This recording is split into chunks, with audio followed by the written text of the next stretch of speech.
Help support the show by joining the Patreon or becoming a YouTube member. Also, hit that like button and subscribe if you want more Browns-focused content.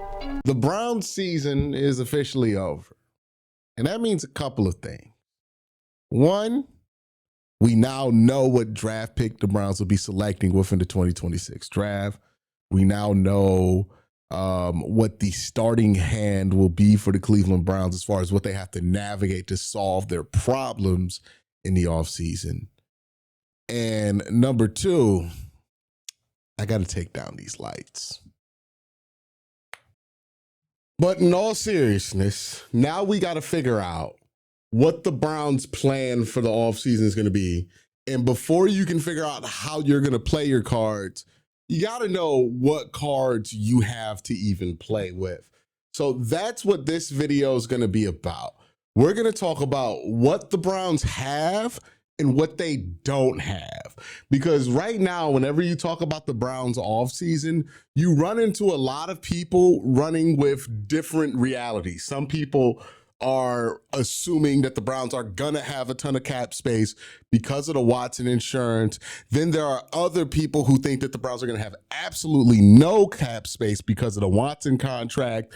You have people who think the Browns will be able to do stuff with it, won't be able to do stuff with it. What assets do they have? What they don't? What's actually in their pocket?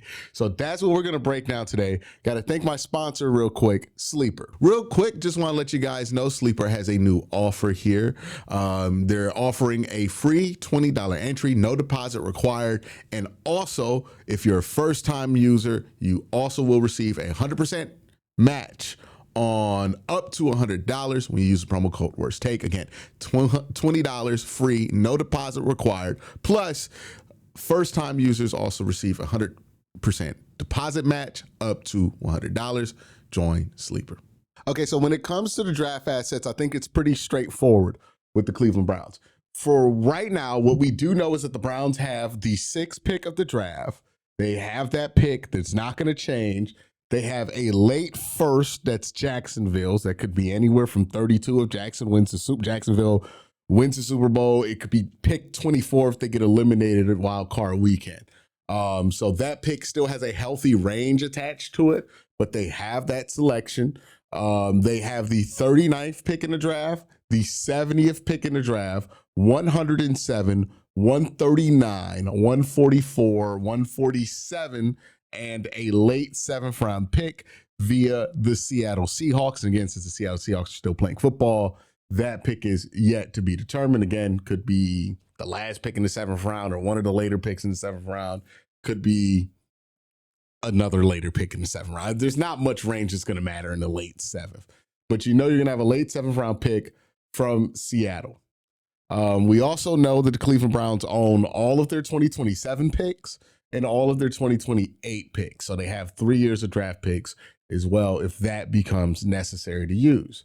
Now let's talk about cap space, because this is where the most confusion is with the cap space for the Cleveland Browns. Again, some people are operating under the assumption that the Browns aren't going to have any cap space.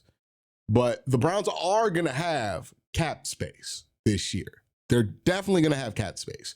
I think the number that they will end up with in free agency is about $70 million in cap space. I think they will be able to maneuver enough to be able to get to $70 million. Now, how do I get to that number? Let's walk through a couple of things and how they work, because now we have an updated understanding of how they work. The main thing that needs an update, right, is the Deshaun Watson insurance, because it works a little different than I assume. I think it works a little different than most people assume. But shout out to Jack Duffin, who does really good work there at the OBR. Make sure you check him out if you get the chance. He's done some great work, no surprise, on the insurance and everything else to do with the Brown salary cap situation. It was a main source in this video that I'm making today.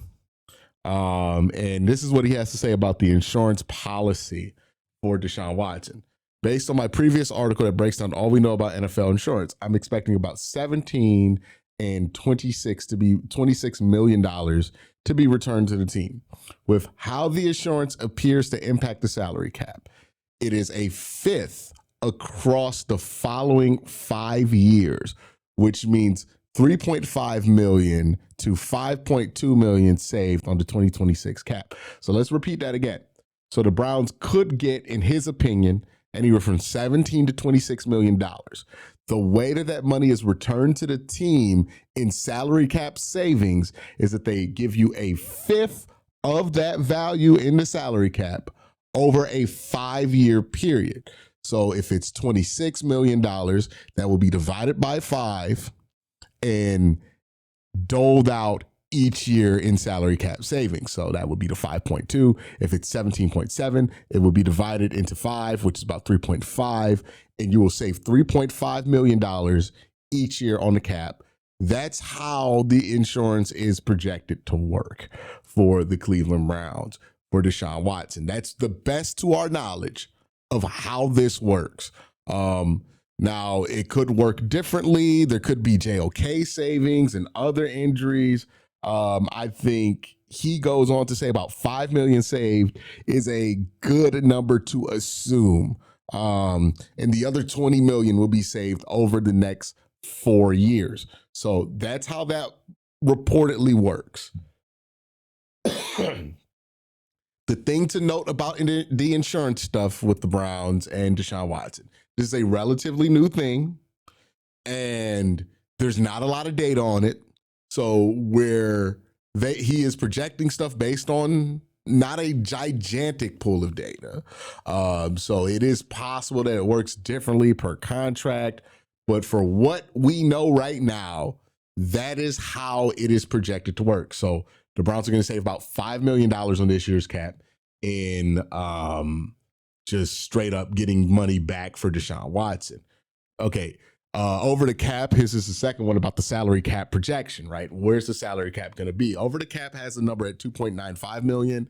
They've been accurate in previous years, but most people believe that it's going to be somewhere between 301 to 304.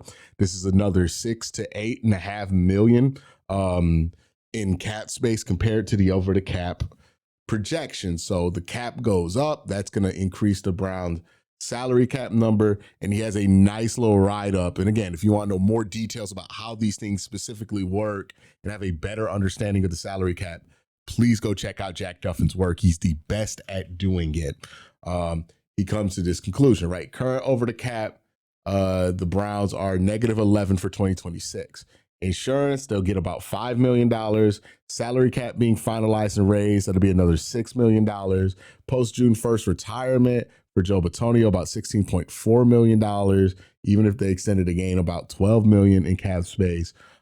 So doing something with Joe's contract as he retires will save them either 12 to 16, or if Joe doesn't retire, they extend him, that'll still save them 12 million. Restructures Deshaun Watson and Denzel Ward will be about $48.2 million. If they re-sign David Njoku, they can gain 11 million. They can also gain 10 million from cutting David Njoku. I would argue that the guy it makes the most sense from a structure of the roster perspective to keep and not let their void years turn into dead cap is Wyatt Teller. Now, I don't think that saves you as much money as extending David Njoku. It's just $11 million for David Njoku to be tight end 2 feels ridiculous, especially if you're not keeping Kevin Stefanski. Like the snaps aren't going to be there for him to make that money back. So I would prefer if money went towards like a Wyatt Teller so that you're not starting completely from scratch at the offensive line. So you can at least bring back one veteran from that group that's pretty much guaranteed to start. You could bring in a veteran in free agency. I would argue that that's the guy it makes more sense to keep. But either or, you want to use David Njoku, you want to use Wyatt Teller. The numbers will differ slightly, but I think Wyatt would be a better use of this. But Jack makes the argument for David Njoku here. So this would mean the Browns could have a positive cap space, about $69.8 million come week 1 of the 2026 league year. So that is the salary cap projection from the Cleveland Browns based on somebody whose work has been really accurate during this specific era of the salary cap. Right. I make the joke every offseason, people panic about the salary cap, and then people start reading Jack Duffin, and then they stop panicking about the salary cap, right?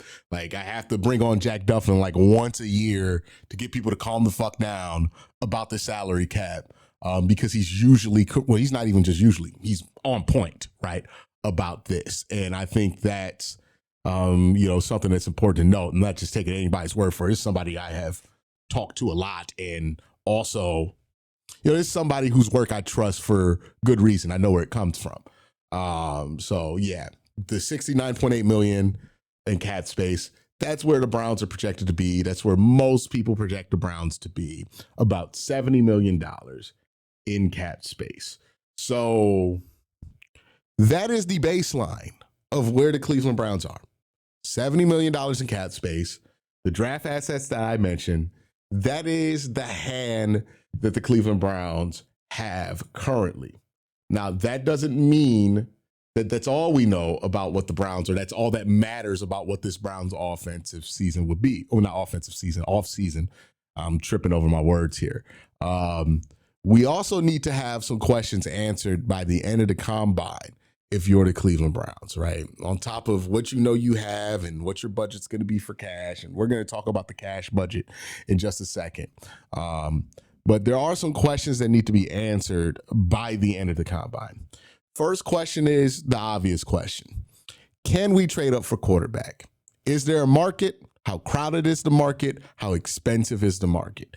Is this a situation where a ton of teams are interested in trading up? Is this a situation where some of the teams we're assuming we're into quarterback aren't into quarterback and much more willing to deal than we assume, right? The New York Jets have the second pick in the draft. The Raiders have the first pick in the draft. Common sense would tell you that quarterbacks are going to go 1 and 2 in this draft. There's not going to be an opportunity to trade up. But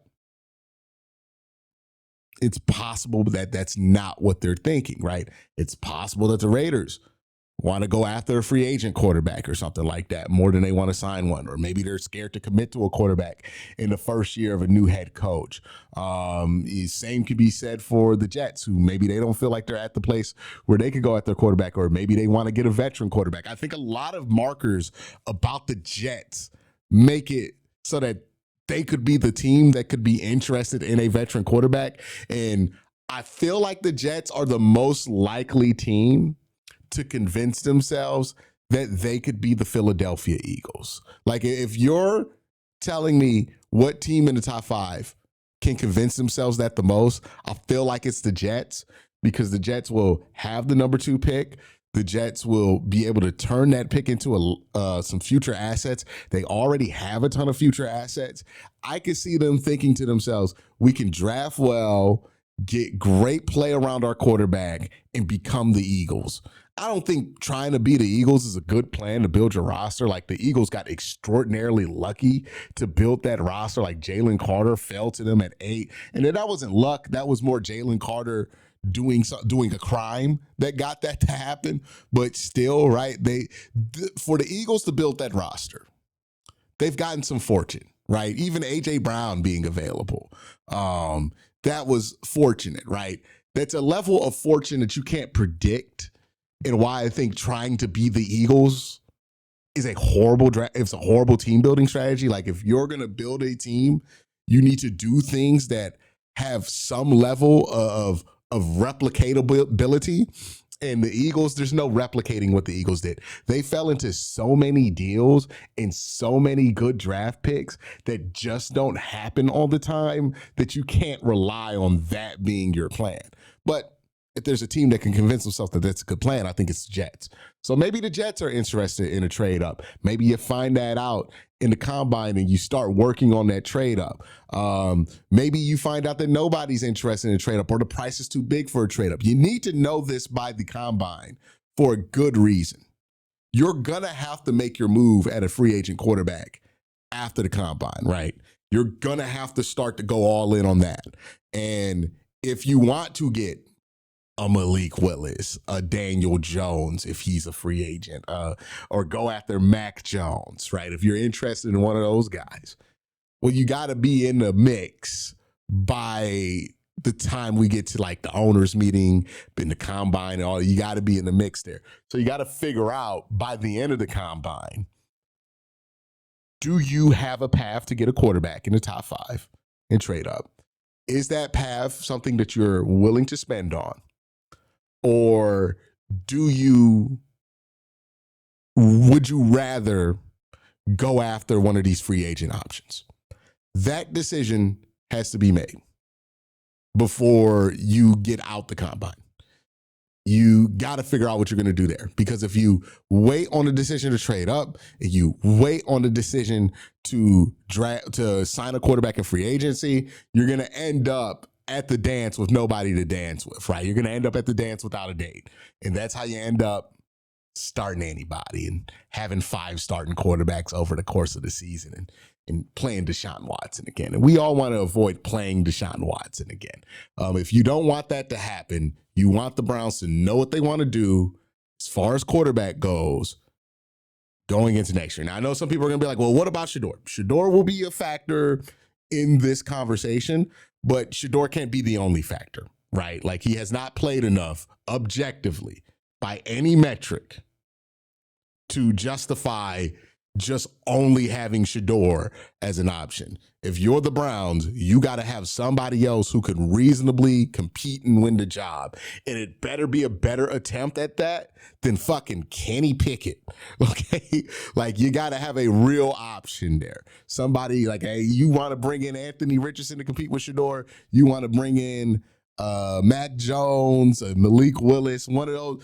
At the bare minimum, you have to bring in one of those guys to see if Shedeur can clear them, or if Dillon Gabriel can clear one of them. And you can't just sit on your hands at quarterback and think shit's going to be fine, given that none of these quarterbacks this year have done anything to make you feel like anything's guaranteed for 2026 in the positive direction. Like, Dillon wasn't good enough. Shedeur wasn't good enough.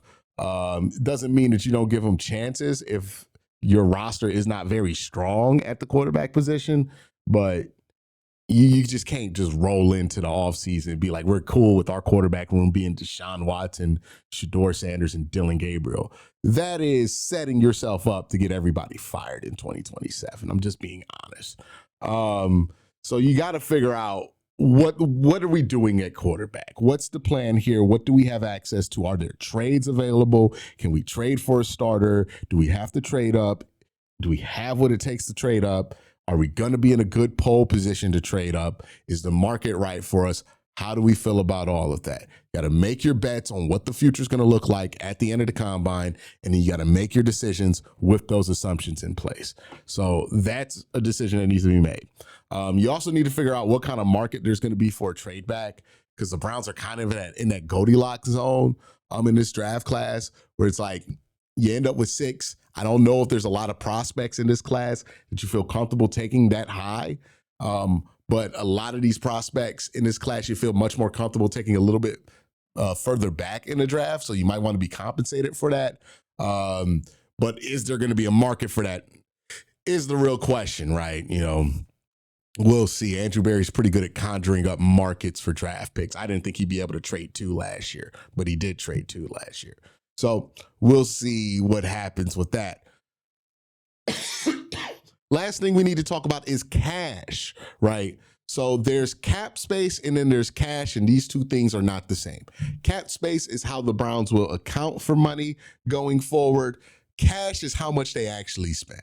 The Browns will definitely spend more cash than they have cap space. That happens almost every year. So we talked about it. The Browns are going to have about $70 million in cap space. I think that means that they spend about $100 million in cash for new contracts. Of that cash, and I think that $100 million is probably like their budget for the new contracts. I think they probably end up spending about 68 to 88 million. Again, going back to the quarterback question, if you have to dip into free agency and give Malik Willis a Justin Fields type deal to get him to play for you next year, That's going to be about 20 million, right? So that's the swing there, right? The $20 million swing is, do you have to go into free agency for a quarterback? Are you able to trade up for a quarterback? Do you think that one of these quarterbacks that aren't Mendoza or more are good enough to take wherever you're sitting at, right? That's the $20 million swing there for the Cleveland Browns. And that depends on your answer, but they will spend about $68 million on everything else, more than likely. And that will probably take about $50 million of cap space in total in 2026 cap space. They'll roll over 20 like they like to every year. And that's what I think they're going to have for the offseason. So $70 million in cap space, probably $100 million budget in cash for new contracts. That's not include. Well, that's, I took out in that budget the draft allocations and all of that and some of the contracts that they already have. That's new money there, right? In $101 million. So they'll have some money to do some things in free agency. My opinion, I think they need to bring in a starter at wide receiver, and I think they need to bring in a starter on the offensive line in free agency. If they accomplish those two things, I would consider that a good use of money. Obviously, there's other things that they need to spend on, backup tight end, backup offensive lineman. I think you do need to get a fringe starter at left tackle just to hedge your bet if you can't get a starting tackle in the draft. All of these things I think the Browns can have to consider. But that's kind of the playbook for the offseason. What do you think the Browns can do with these cards in hand? Do you think they'll be able to have the kind of offseason that they need to have? Let me know in the comment section down below. Y'all have a great day. Have an even better night. Peace.